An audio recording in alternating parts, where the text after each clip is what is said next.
Okay, let's get right into it. At the heart of so many debates about religion, there's this one fundamental clash. What happens when a text, something believed to come from a perfect, divine being, seems to have, well, historical mistakes in it? That's the core conflict we're going to unpack today. And this right here, this is the big question. For a skeptic, any historical slip-up is pretty much a deal-breaker. It shatters the whole claim of divinity. But for a believer, the answer is usually way more nuanced. And that tension, that's what makes looking at how these sacred texts are both challenged and defended so fascinating. So first, let's put on the skeptic's hat, so to speak. We're going to explore the tools, the historical and critical analysis that scholars use when they put these ancient texts under the microscope to test their claims of a divine origin. The skeptic's argument is actually pretty simple and, really powerful. The logic goes like this. An all-knowing author can't get facts wrong. It just doesn't make sense. So if a text messes up a historical detail, a date, a name, even a piece of technology, it kind of suggests the author wasn't all-knowing after all and was probably just human. A key weapon in the critic's arsenal is what's called an anachronism. The easiest way to think about it is like finding a smartphone in a movie set in ancient Rome. It's a dead giveaway, right?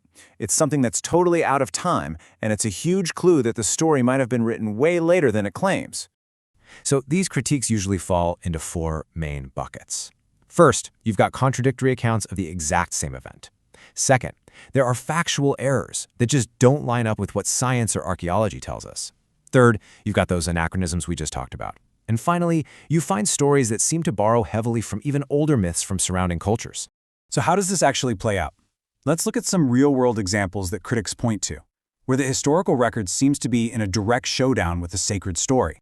Okay, so in the Old Testament, for instance, critics often zoom in on the massive story of the Exodus. They argue that for a story about millions of Israelites wandering the desert, archaeology has found surprisingly little evidence for it.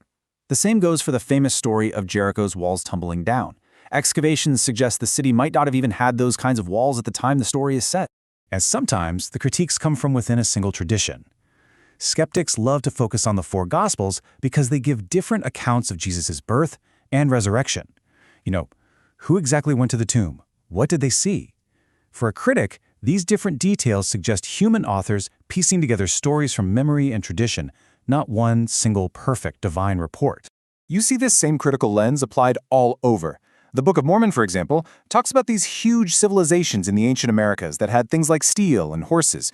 But skeptics argue that, even with tons of research, there's just no archaeological or genetic evidence to back up those specific claims in that time frame. Okay, so we've laid out the challenge. But now, this is where the source material we're examining takes a really sharp turn.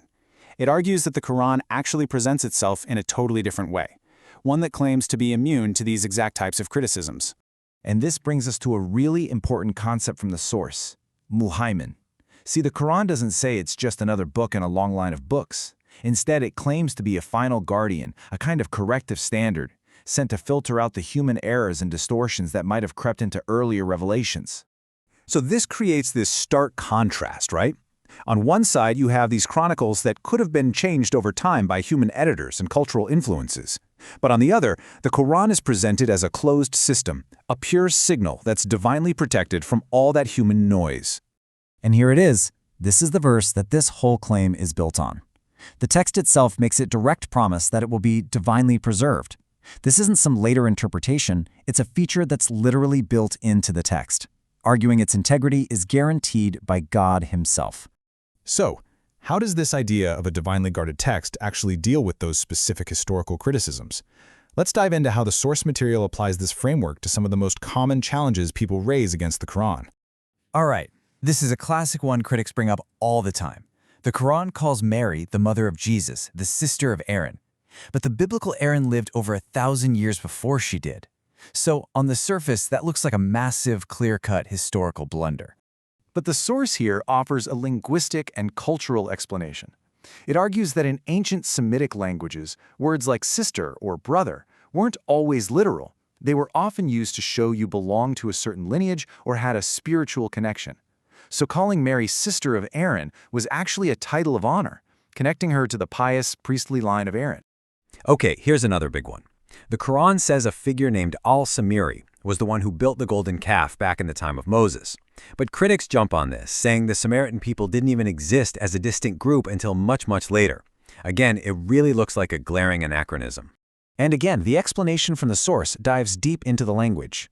It suggests that al-Samiri isn't an ethnic label like the Samaritan. Instead, based on its Semitic root, it could be a descriptive title, maybe meaning something like the Watcher or the Observer, which would actually fit the character's role in the story perfectly. What's really interesting is that the Quran seems to almost anticipate this kind of intense scrutiny.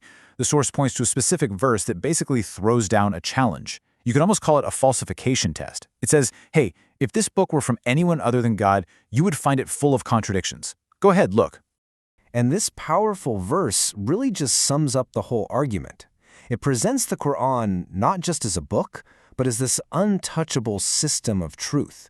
It's shielded from the corruption of the past, that's the from before it, and from any distortions that might come in the future, the from behind it. And so, this whole discussion leaves us with a really deep final question to think about.